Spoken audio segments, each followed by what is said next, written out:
प्यारे देशवासियों, आज हमारे साथ इस तिरंगे झंडे के नीचे वो नौजवान बैठे हैं जिन्होंने ओलंपिक की दुनिया में भारत का परचम लहराया।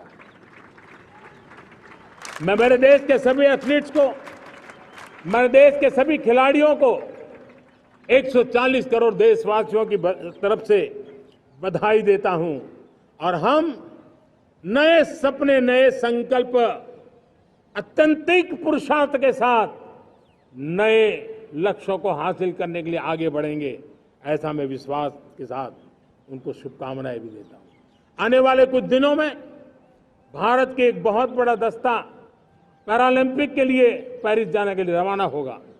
मैं मेरे सभी पैरालंपिक खिलाड़ियों को भी हृदय से बहुत बहुत शुभकामनाएं देता हूं। साथियों, भारत ने G20 को ऑर्गेनाइज किया, हिंदुस्तान के अनेक शहरों में ऑर्गेनाइज किया, 200 से ज्यादा इवेंट किए। पूरे विश्व में G20 का इतना बड़ा व्याप, इतना बड़ा कार्यक्रम कभी नहीं हुआ, इस बार हुआ।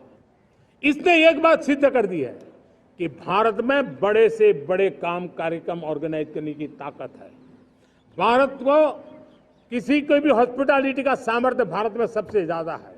अगर ये सिद्ध हो चुका है तो साथियों, हिंदुस्तान का सपना है कि 2036 में जो ओलंपिक होगा वो मेरे हिंदुस्तान की धरती पर हो। इसके लिए हम तैयारी कर रहे हैं, उसके लिए हम आगे बढ़ेंगे।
तो मैं आज सर से मिलने के लिए बहुत ही ज़्यादा एक्साइटेड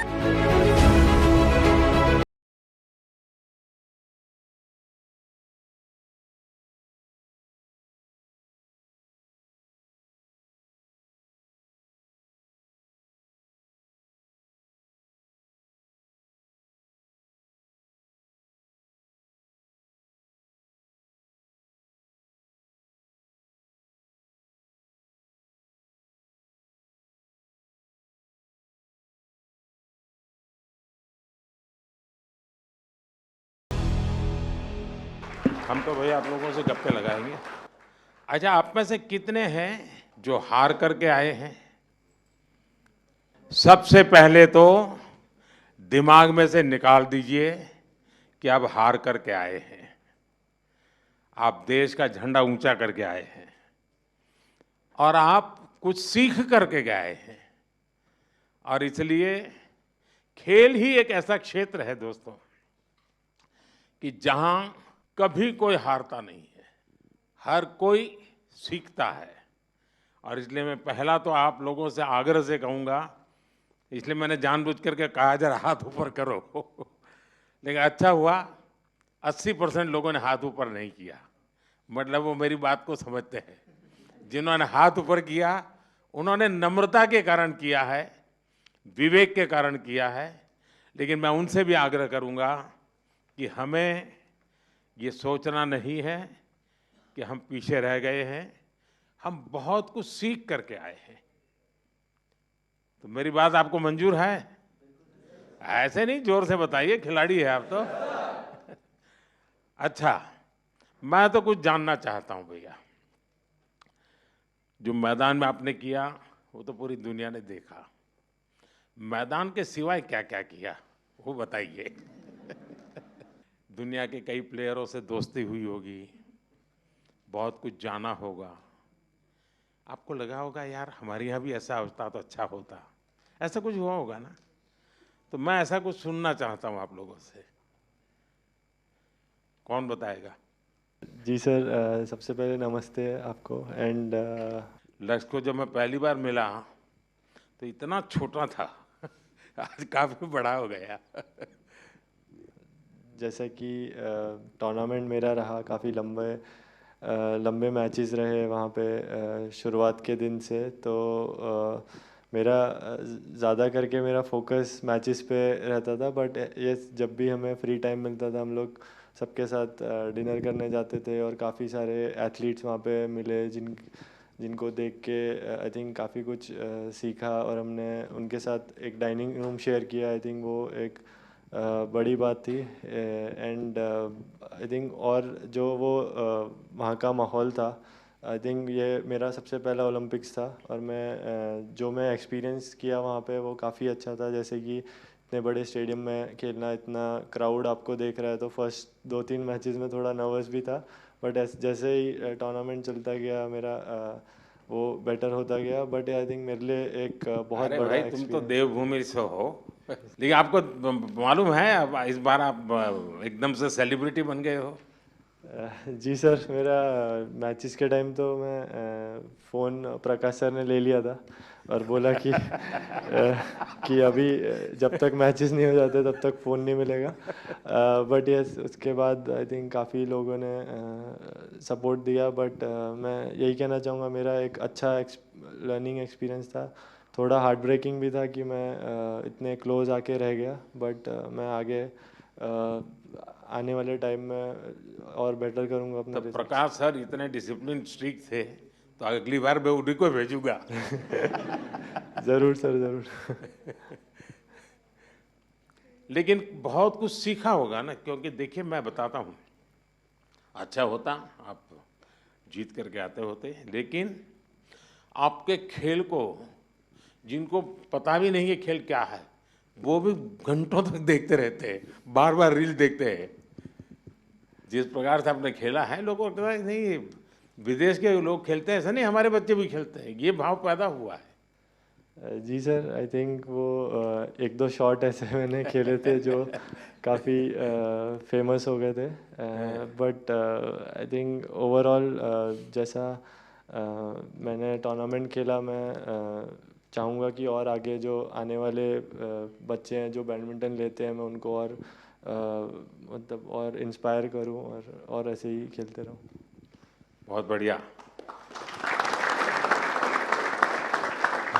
अच्छा, एसी नहीं था और गर्मी बहुत लगती थी तो सबसे पहले कौन चिल्लाया था कि ये क्या कर रहा है मोदी, बातें तो बड़ी करता है, हैं? एसी भी नहीं है कमरे में, हम क्या करें? कौन कौन थे जिसको सबसे ज्यादा परेशानी हुई? लेकिन मुझे पता चला उसके कुछ ही घंटों में आपकी वो काम भी पूरा कर दिया था। सबको मिल गया था ना एसी तुरंत। हाँ, देखिए इतनी ख्याल रखा जाता है खिलाड़ियों का इसका, सब लोग तुरंत एक्ट करते हैं। नमस्कार सर, मेरा नाम अंजुम मौडगिल है, मैं शूटिंग स्पोर्ट्स से हूँ। तो मैं बस जनरल एक्सपीरियंस जो मेरा सेकेंड ओलंपिक्स था और कुछ पॉइंट से मेरा फाइनल्स में नहीं रहा, बट एज एन इंडियन और एज एन एथलीट मैंने ये चीज़ एक्सपीरियंस की जी, जो एथलीट्स हर दिन एक्सपीरियंस करते हैं कि एकदम खुशी अपना कोई भी गोल अचीव करने में और एकदम से निराशा, वो ओलंपिक्स के टाइम पे इंडिया की परफॉर्मेंस की वजह से पूरे देश ने एक्सपीरियंस किया। एक दिन मनु के मेडल पे एकदम खुश, फिर काफ़ी इंसिडेंट्स हुए जिसमें फोर्थ रहे, और विनेश का जो लाइक पूरी स्टोरी थी वो बहुत ही डिसहार्टनिंग थी। फिर और हॉकी का जो मैच था उसके बाद जो खुशी, जो एथलीट्स हम नॉर्मल लाइफ में हर दिन एक्सपीरियंस करते हैं डिफरेंट इमोशंस, वो पूरे देश ने एक्सपीरियंस किया इस 10 दिन में। और आई थिंक एक इंडिया में स्पोर्ट्स कल्चर बढ़ाने के लिए ये गेम्स बहुत ही अच्छा टाइम पे आई, एंड आई थिंक इसके आगे से लोग बहुत अच्छे से हमारी स्पोर्टिंग जर्नी को समझेंगे और जो भी पॉजिटिव चेंजेस हैं वो और भी बेटर होंगे आगे के टाइम पे। आपकी बात सही है, सिर्फ आप लोगों ने नहीं, हिंदुस्तान के हर कोने में वही मिजाज था। सब लोग अगर थोड़ा सा हल्का फुल्का दिखता तो यहाँ बेचैन हो जाते थे। वो यहीं पर जैसे कार चलाते हैं ना, अगर हमें ड्राइविंग आता है और हम पीछे बैठे हैं तो ब्रेक तो आगे वाले को लगानी, लेकिन पैर हम दबाते हैं पीछे। तो वैसे ही खिलाड़ी वहाँ खेलते थे और लोग हाथ पैर इधर ऊपर ऊपर नीचे कर रहे थे।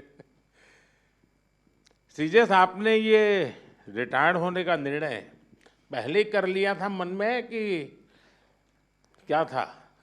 सर नमस्ते सर। थोड़ा साल से सोच रहा था सर।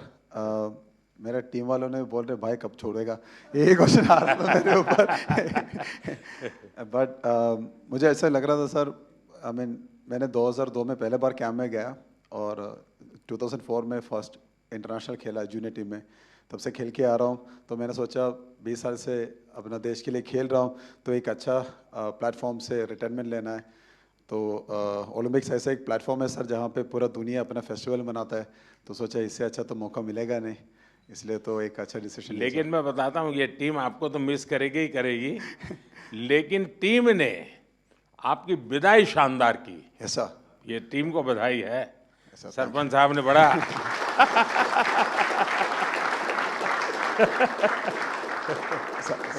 सच में सर ऐसे एक हम सपना ही देख सकता है सर, क्योंकि हमारे लिए थोड़ा हार्ड था जब हम लोग सेमीफाइनल हार गए थे, क्योंकि ये टीम इस बार जब पेरिस के लिए गया था हमारा उम्मीद इतना था कि हम लोग फाइनल खेलेगा या गोल्ड के लिए हम लोग लायक है। बट जब सेमीफाइनल हार गया एकदम से थोड़ा दर्द लगा सबको। बट आखिर जब लास्ट मैच के लिए हम लोग उतरा था तब सब लोगों ने ये बोला कि यार ये मैच श्रीभाई के लिए जीतना है। तो मेरे लिए तो सबसे गर्व की बात यही है सर, क्योंकि इतना साल का जो मेहनत अपना देश के लिए किया है, ये भाई लोगों ने मेरे लिए साथ दिया, मेरे साथ दिया, और हम लोगों ने, मैंने स्पेशली वो पोडियम से अपना टीम को थैंक यू बोला और गुड बाय बोला सर। अच्छा मुझे बताइए भाई, जब ये आपको ब्रिटेन के सामने 10 लोगों के भरोसे लड़ना था तब क्या इन्हें शुरू में ही डिमोरलाइज हो गएंगे? सरपंच साहब जरा बताइए। कुछ तो हुआ हो क्योंकि ये बड़ा कठिन था। नमस्कार सर। जी बिल्कुल सर, काफ़ी कठिन था क्योंकि पहले ही क्वार्टर में गार्ड हो गया था हमारे प्लेयर को, एंड बट आई थिंक जो कोचिंग स्टाफ है हमारे, उन्होंने काफ़ी हेल्प की है हमारी, और हम विजुअलाइज करते थे कि हर सिचुएशन को, क्योंकि ओलंपिक में कुछ भी हो सकता है सर सरप्राइजली। तो हमारा माइंडसेट था कि अगर हम ऐसी कोई सिचुएशन आती भी है, जो हमारे प्लान्स हैं, हम उस पर स्टिक रहेंगे। और सारी टीम का जोश और बढ़ गया सर, क्योंकि जीबी के साथ हमारा थोड़ा रहता है कि थोड़ा फाइट भी होती रहती है। तो वो मेंटालिटी थी कि इनसे 150 साल से चली आ रही है। हाँ सर, वही सर, हम परंपरा निभा रहे थे। तो बिल्कुल ये सर और था कि मन में कि नहीं हम ये मैच जीतेंगे आज।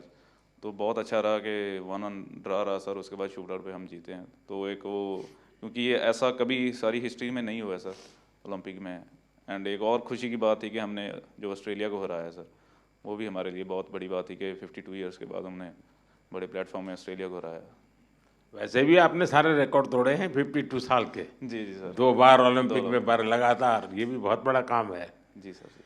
आप तो भाई यंगेस्ट से नमस्ते सर जी। हैं, सब कहते होंगे तो थे जी। कि ये मत करो वो मत करो, आप थोड़े डर जाते होंगे।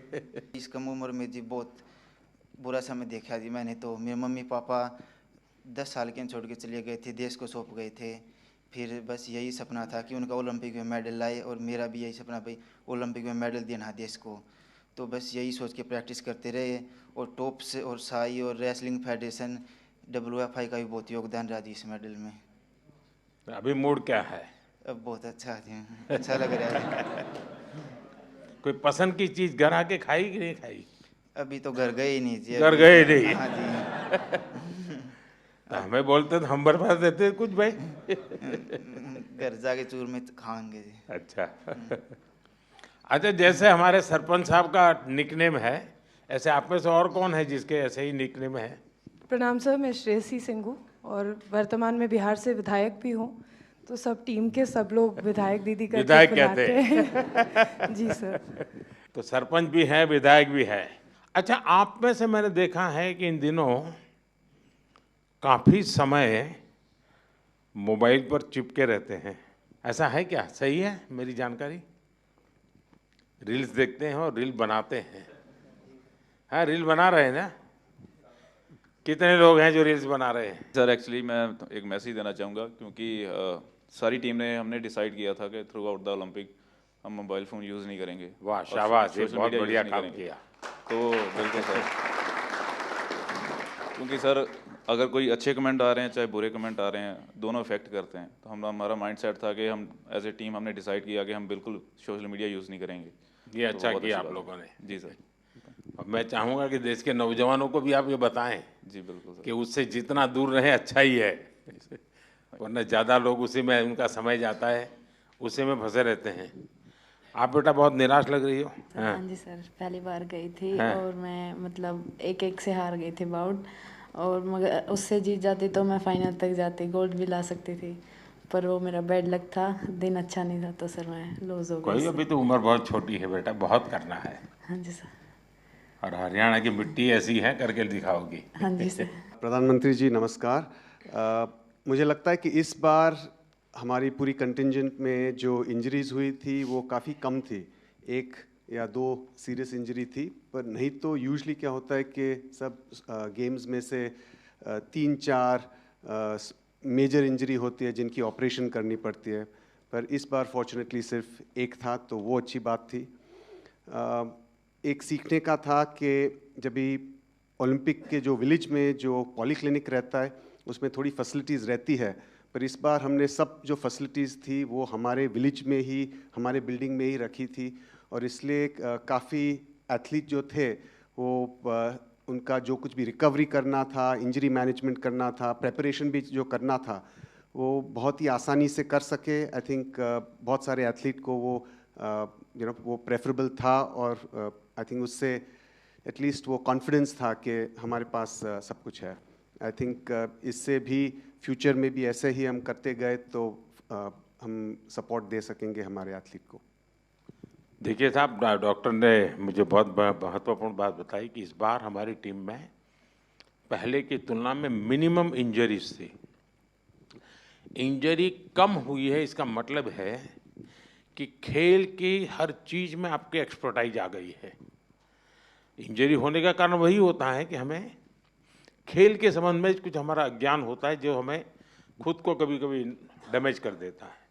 ये सिद्ध हो रहा है कि आप लोगों ने खुद अपने आप को तैयार किया है, और छोटे मोटे जर्क आए भी, कठिनाई आई तो भी आपके बॉडी को आपने ऐसा बनाया है कि आप मेजर इंजरी से बच गए हैं। तो मैं पक्का मानता हूँ आप लोगों ने काफ़ी ट्रेन किया होगा अपनी बॉडी को, काफ़ी मेहनत की होगी, तब जाके ये हुआ होगा।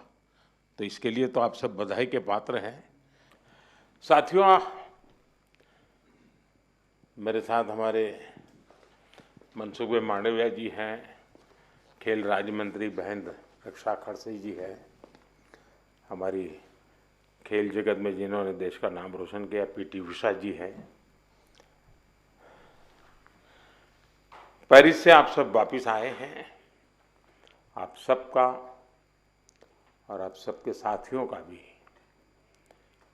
मेरे यहाँ हृदय से बहुत बहुत स्वागत है। मैंने जिस उमंग से आपको पेरिस के लिए विदाई दी थी, उतने ही उमंग से मैं आज आपका फिर से स्वागत कर रहा हूं। और इसका कारण ये नहीं है कि कोई मेडल का टैली कितना हुआ। उसका कारण ये होता है कि विश्व भारत के खिलाड़ियों की तारीफ कर रहा है। उनके हौसले, उनके डिसिप्लिन, उनके बिहेवियर, मेरे कानों पर सब जगह से बातें आती हैं और ये सुनता हूँ तो बड़ा गर्व होता है जी कि मेरे देश के खिलाड़ी मेरे देश के लिए ही खेलते हैं। मेरे देश के नाम को रत्ती भर भी खरोच आ जाए, ये मेरा देश का एक भी खिलाड़ी नहीं चाहता है और यही हमारी सबसे बड़ी पूंजी है। और उसके लिए ये पूरी टीम बहुत बहुत बधाई के पात्र है। साथियों, आप सबने पूरी दुनिया में भारत के तिरंगे की स्थान बढ़ा करके देश वापस लौटना और मेरे निवास पर आपका स्वागत करने का मुझे अवसर मिलना, मैं इसे मेरा अपना गौरव मानता हूं। और पेरिस जाने से पहले जो जाते हैं उनको भी पता होता है कि हमें अपना बेस्ट देना है और मैंने हमेशा यही कहा है सबको कि आपको अपना बेस्ट देना है और आपने दिया है। दूसरी बात है, हमारे खिलाड़ी उम्र में बहुत छोटे हैं और अभी से ये अनुभव मिला है तो आगे हमारे पास एक लंबी समय है अधिक अचीव करने का और वो आप जरूर करेंगे। इस अनुभव का लाभ देश को मिलेगा। साथियों, पेरिस ओलंपिक्स भारत के लिए कई मायनों में ऐतिहासिक रहा है। इस ओलंपिक्स में देश के लिए जो रिकॉर्ड्स बने वो देश के कोटि कोटि नौजवानों को प्रेरणा देंगे। आप देखिए, ओलंपिक्स के करीब 125 साल के इतिहास में ये मनु हमारी पहली बेटी ऐसी हैं जिसने भारतीय खिलाड़ी के रूप में इंडिविजुअल इवेंट में 2 मेडल जीते हैं।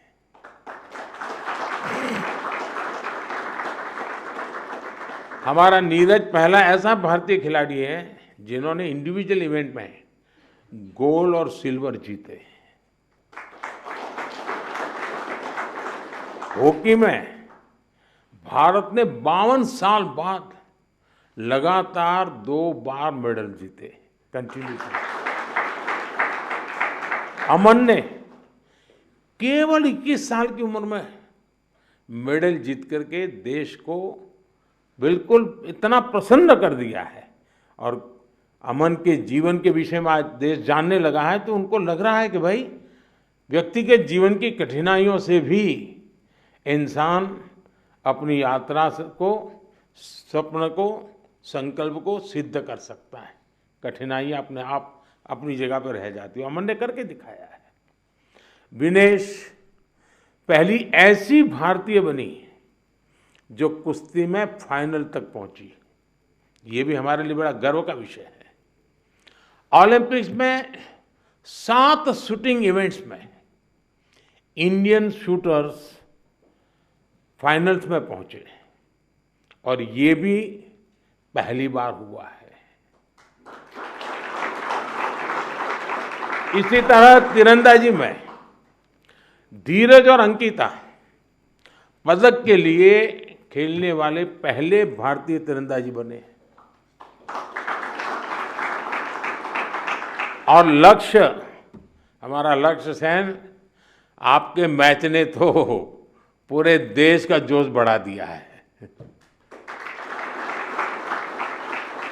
हमारे लक्ष्य भी ओलंपिक में सेमीफाइनल तक पहुंचने वाले एकमात्र पुरुष बैडमिंटन खिलाड़ी बने हैं। हमारे अविनाश सावले, इसने ट्रिपल चेज के फाइनल में क्वालिफाई किया। इस फॉर्मेट में ये भी फर्स्ट टाइम रहा। साथियों, हमारे ज्यादातर मेडलिस्ट, जैसा मैंने कहा, अपनी 20s में है, बहुत छोटी आयु के हैं। आप सभी बहुत युवा हैं, आपके पास बहुत समय है, बहुत ऊर्जा है। और ये भी सही है कि टोक्यो के और पेरिस के बीच में नॉर्मली 4 साल का समय रहता है, इस बार 3 साल का ही समय था।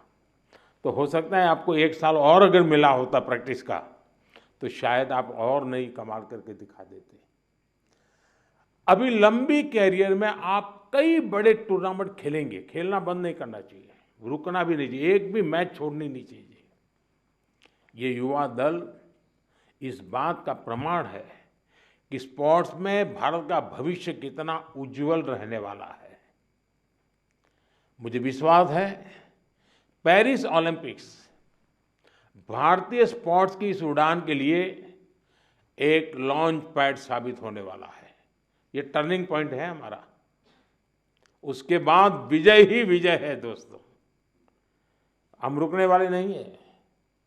साथियों, आज भारत अपने यहाँ world class sports ecosystem develop करने की प्राथमिकता दे रहा है। ग्रासरूट से आने वाले खिलाड़ियों को उनको तराशना ये बहुत जरूरी है। हमने गांव-गांव, शहर-शहर से युवा प्रतिभाओं को आगे बढ़ाने के लिए खेलो इंडिया मुहिम शुरू की। और मुझे खुशी है कि खेलो इंडिया से निकले 28 खिलाड़ी इस ओलंपिक समूह का हिस्सा बने हैं।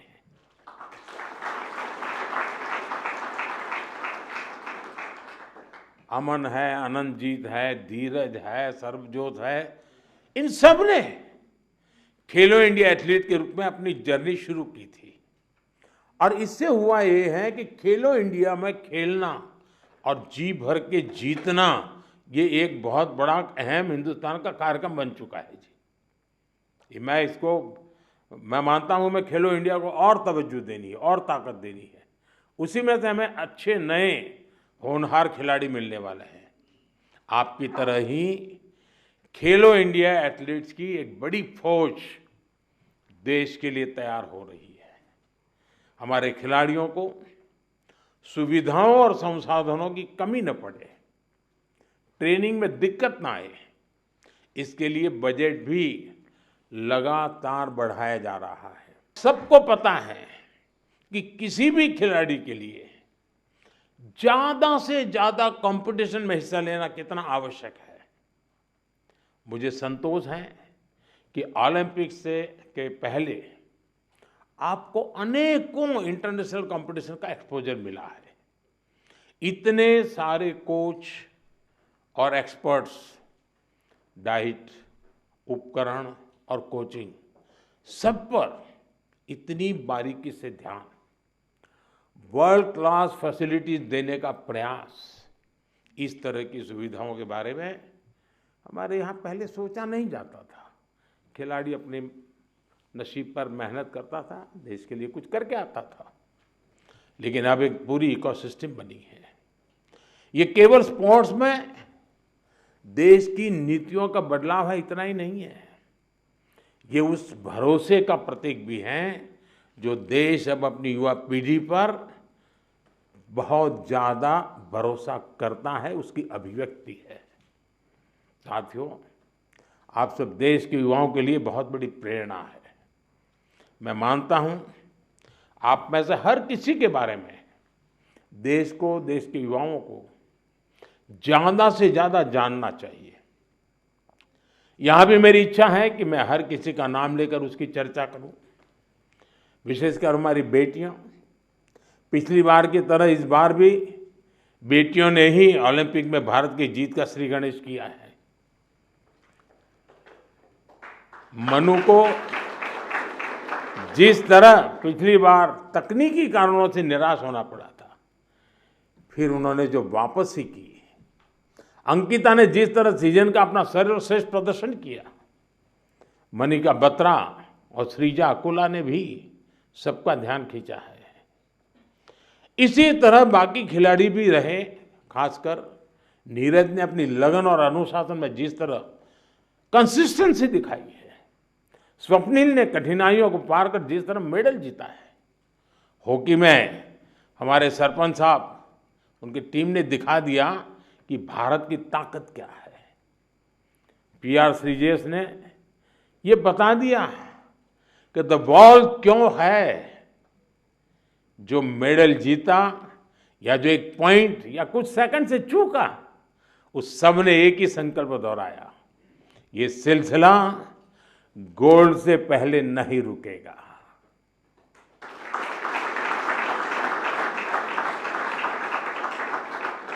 मैं मानता हूं इससे देश के युवाओं को बहुत कुछ सीखने को मिलेगा।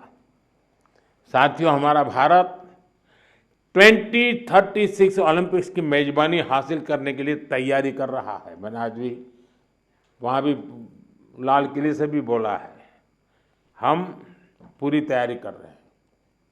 ऐसे में कई ऐसे एथलीट्स जो पिछले ओलंपिक्स में भी खेल चुके हैं, उनके इनपुट बहुत महत्वपूर्ण है। आपने वहाँ बहुत कुछ ऑब्जर्व किया होगा, बहुत कुछ देखा होगा। ओलंपिक की प्लानिंग से लेकर के वहाँ की व्यवस्थाओं तक, स्पोर्ट्स मैनेजमेंट से लेकर इवेंट मैनेजमेंट तक आपने अनुभव, अपने ऑब्जर्वेशंस, हमने इसको लिख के रखना चाहिए, वो सरकार को साझा करना चाहिए, ताकि हमें 2036 की तैयारी में ये जो छोटी छोटी बारीक चीज़ें खिलाड़ी देख करके आता है, उससे और जो कमी नज़र आती है वो भी हमें 36 की तैयारी के लिए काम आएगी। तो एक प्रकार से आप मेरी 36 की टीम के फौजी है, आप सबको मेरी मदद करनी है, ताकि हम 2036 में दुनिया में अब तक न हुआ हो ऐसा ओलंपिक कर करके मेजबानी करके दिखाएं।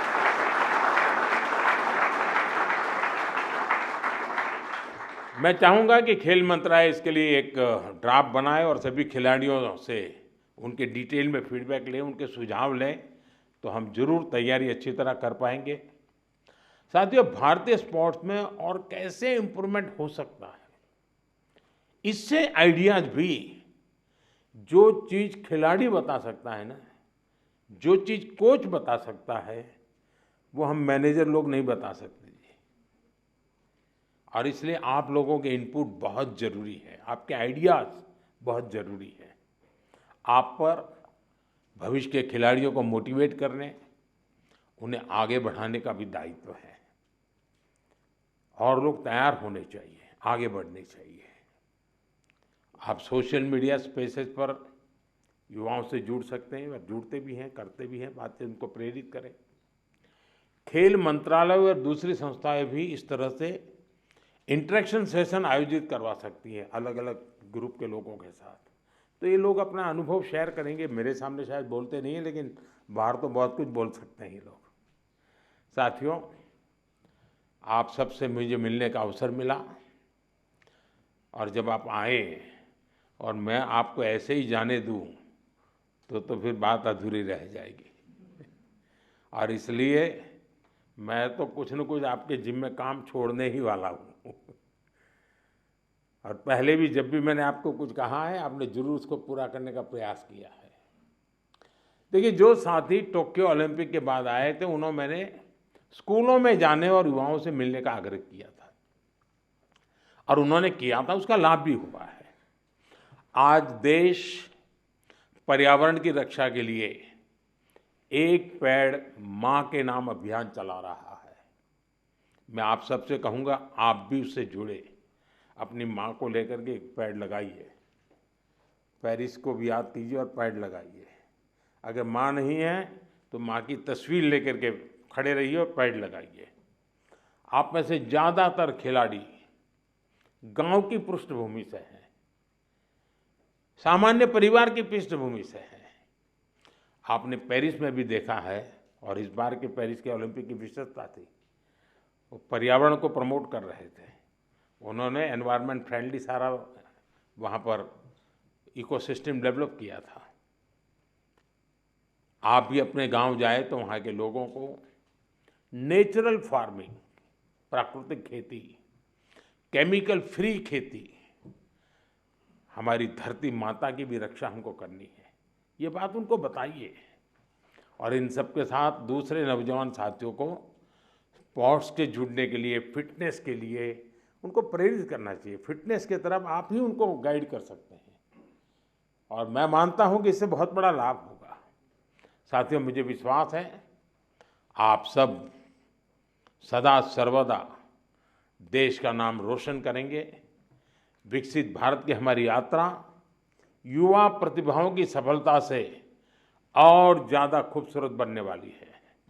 इसी कामना के साथ मेरी फिर से एक बार आप सबको बहुत बहुत शुभकामनाएं हैं।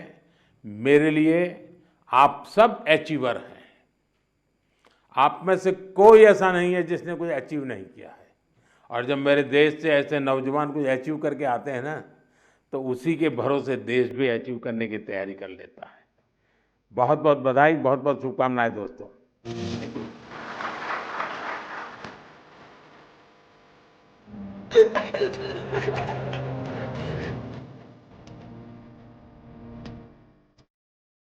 કેમ મેડમ જી મજામાં? અમદાવાદ જઈ આવી? ના સર, હવે જવાની છો? हाँ हाँ बिल्कुल।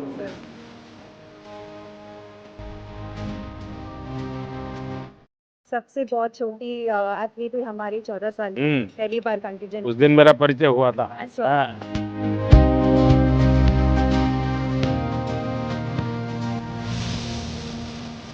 आपकी एक फेमस रेसिपी है ड्रम स्टिक्स की जी, वो काफी फेमस हुई है। वाह। जैसे हम आज सबके साथ बात करते हैं तो हम विटामिन सी रिच खिलाती हो सबको? सबको रेकमेंड करते हैं। क्या हाल है काशी का? सचमुच में? हाँ, चलिए बाबा की कृपा बनी रहे।